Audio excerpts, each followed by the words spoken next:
There are two ways by which you can find money trails or connections between two people or organizations. One, by a common person, which I explained in my previous video. Finding this connection is very tough, and finding money trail is even tougher. Second way is by tracking their donations to NGOs. That's an easier method for people like Soros to fund anti-government agendas. But that makes it even easier for people like me to track the money trails. Welcome to String. Today I'll reveal the transfer of money between Soros and Rihanna. Rihanna and Twitter CEO Jack Dorsey's connection. I'll also reveal how the niece of Kamala Harris got money from Soros and how she is running an anti-India agenda. Let me show you the annual report for the year 2018-19 of Rihanna's company, Clara Lionel Foundation. On page 16, under the program partners, there is the name Human Rights Watch. It's an NGO which portrays itself as a protector of human rights. But are they really what they're showing? Let's find out. On 23rd March 2018, their official website hrw.org has also covered an article to glorify Rihanna. Coincidentally, the same NGO has an article on Soros, where they accept getting $100 million from him in 2010. And that grant was given for a period of 10 years, which means from 2011 to 20. $10 million each year. This can be verified from the financial statement of 2011, page number 17. It is evident that HRW forwarded some part of their funds received directly from Soros towards Rihanna's company somewhere in the year 2018-19. But how did it prove that all of them are evil? For that, the most important thing we should look for is the mentality of HRW and their authenticity of facts. Let's see what they have to say about India and the current BJP government. This is again on their official website. I'll read it one by one and give you the facts. Government policies under the ruling Hindu nationalist Bharatiya Janata Party have put marginalized communities, critics of the government, and religious minorities, particularly Muslims, under increasing pressure. This is a blatant lie. Do you know which ministry takes care of minorities? It's the Ministry of Minority Affairs. It is started in 2006. From 2006 to 14, Congress was in power. After that, Modi ji became the PM and BJP took over this ministry. Let me show you the details of every single penny spent on these religious minorities, in which biggest part goes to Muslims. And this information is available on the official government website of Minority Affairs. Link in the description. From 2006-7 to 2010-11, Congress spent a total of 4,714.39 crores. From 2011-12 to 2013-14, Congress spent a total of 7,498.83 crores. After that, the so-called anti-Muslim BJP came to power and has spent 22,291.96 crores. Also announced the allocation of 4,810 crores for the year 2021-22. According to HRW, Congress was good and anti-Muslim BJP is suppressing the minorities. Please clap for the HRW propaganda. Let's see what they have to say next. In August 2019, the government revoked the constitutional autonomy of India's only Muslim-majority Jammu and Kashmir state and split it into two federal government territories, arbitrarily detained activities, and restricting internet access. Dear HRW, why is it not mentioned that the same Muslim majority raped and killed Kashmiri Hindus 30 years back and forced them to become refugees in their own country? Why didn't these Kashmiri Muslims rescued or protected their Hindu brothers and sisters at that time? Lakhs of Hindus left their home, but did the current central government remove even a single Kashmiri Muslim from his house? I know you people will not write this because it doesn't suit your propaganda. They go on to say, widespread protests broke out in late 2019 over a proposed citizenship verification process, which combined with discriminatory citizenship law amendments enacted in December 2019, could leave millions of Muslims stateless. Dear HRW, if you prove that even one person in this country lost his or her citizenship due to CAA, I'll delete my channel. In fact, all the String channels. Oh god, I need to stop reading this bullshit. But this is what Rihanna would have read. This is how the whole anti-India ecosystem works. Keep your political inclination aside. You vote for whichever party you want. But don't let a foreign invader like Soros destroy your country.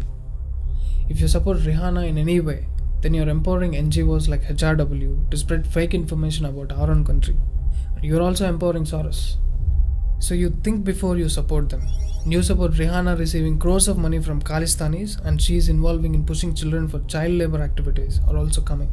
Remember, don't treat these celebrities like gods and goddesses. Most of them don't even possess the IQ equivalent to a common man. My Lasita, HRW, Rihanna are just like sleeper cells and small players. The king is someone else. Identify the king and knock him down before he knocks you and your country down. Let me show you an interesting article here. Rihanna's Clara Lionel Foundation, in partnership with Twitter CEO Jack Dorsey, has announced grants totaling $15 million in support of efforts to address racial injustice and COVID relief. Coincidentally, Jack Dorsey liked a tweet which said Rihanna has the Indian government shook and we love to see it. Don't think that this is a coincidence. He's the CEO of Twitter. Him liking anything will boost that tweet. Not only that single tweet, but make people think about farmers' issue. This is just something he did which we all can see. What he would have done in the background, we will never get to know. But clearly, Rihanna and her company CLF has something to do with Jack Dorsey and Twitter. Now, let's talk about Meera Harris. हम भी Lyell थे, तुम भी Lyell हो, हम भी पेले गए थे, तुम भी पेले जाओगे. The niece of Kamala Harris. I'll show you the complete money trail between Soros and Meera Harris. But before that, let's see what she's tweeting. Don't worry Meera, after this video you will be silenced by the public. She's saying that Indian government is persecuting Sikhs. Really, Meera? Look whose tweet she's retweeting. Barkadats.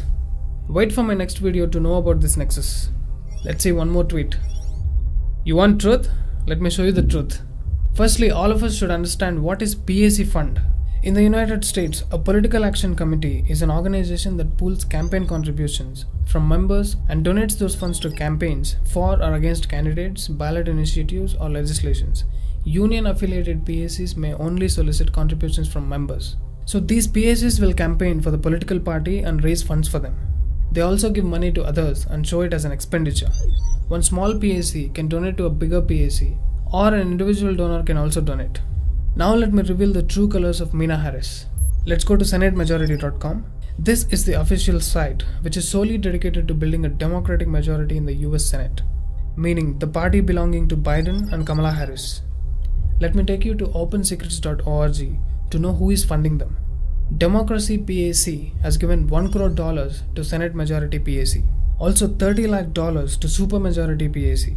They are getting directly funded from George Soros, which you can see in the donor list. So till this point it is dead clear that Soros is funding the Democrats. Now the Supermajority PAC spent that money on an individual entity or a company whose name is Supermajority. Let's go to Supermajority YouTube page. They have uploaded a video on Kamala Harris. Notice the name of the producer here, Meera Harris. Yes, the same Meera Harris who's saying that she's fighting for the Sikhs and farmers. The same Meera Harris who wants the truth to come out. See, the truth is out. You're funded by Soros. And he is funding you legally. For the viewers to make it clear, Soros donated to Democracy PAC, which gives it to Supermajority PAC, and they forwarded the money to Supermajority, which has Meera Harris directly involved with them. All of you who are watching this must understand that this is how Soros gives money. He'll make hundreds of interconnected companies and will transfer funds. I'm explaining this to tell a set of leftist corroded-minded people who will come and ask for a photo of Soros giving cash to Meera Harris. The people who fall below this basic level of IQ are the ones who follow Dhruv Rathi. I recently saw a tweet from Dhruv Rathi where he is ridiculing a widely circulated poster. The person who made that poster must have missed a few links. But he was very near to the truth, which I revealed in this video. Dhruv Rathi would have done this so-called deep analysis and found the truth, but he didn't do it. Because somewhere he is also part of that nexus. Wherever he cannot defend, he uses the word Bhakt, or else calls others as Godi media. In my next video, I'll expose you completely, Mr. Rathi, and show everyone who is real Godi media and in whose lap you are sitting. The same Dhruv Rathi links people in this way. This is his tweet from 30 Jan 2020. Don't delete it after watching this video, Mr. Dhruv Rathi. According to him, if a person meets someone, then all his actions is linked to that person. But even if we show the proof of money transfers between Rihanna and Soros, we are Bhakts. But he calls himself as a critical thinker. Oh, dumb Rathi. Leave it here. Now coming back to Meera Harris and her auntie. People will say that Kamala Harris has supported the farm bills, then why are you taking her name? She is in favor of India. Listen you people, elephant has two sets of teeth, one to show and the other to chew. Even after me showing the direct money transfer from Soros to Democrats in 2020 US elections, and before that Hillary Clinton praising Soros and Obama returning money to the same way Soros, even if this isn't enough for you, then please watch Dhruv Rathi, he matches your IQ level. Thanks to our education system that we are producing fools in our country who are following a paid agent. Luckily, we have Modi ji as our Prime Minister, who banned those thousands of NGOs in India. Amnesty was one amongst them. You would have seen their name getting leaked in the Greater Toolkit incident as well. Name of different media groups and Congress members and affiliates were also leaked. Even Meena Harris's favorite Barkha's name was there. Saket Gokhale, Fai D'Souza, Sexy Boy Mr. Shashi Tharoor, and many more. Why are these names on the leaked toolkit? How are they related to each other? Where are they getting funded from? Why Dhruv Rathi always shows News Laundry, Wire and Alt News as a source, who coincidentally were on the leaked toolkit? And he calls others as Godi Media. I'll reveal all this in the next episode of String Reveals.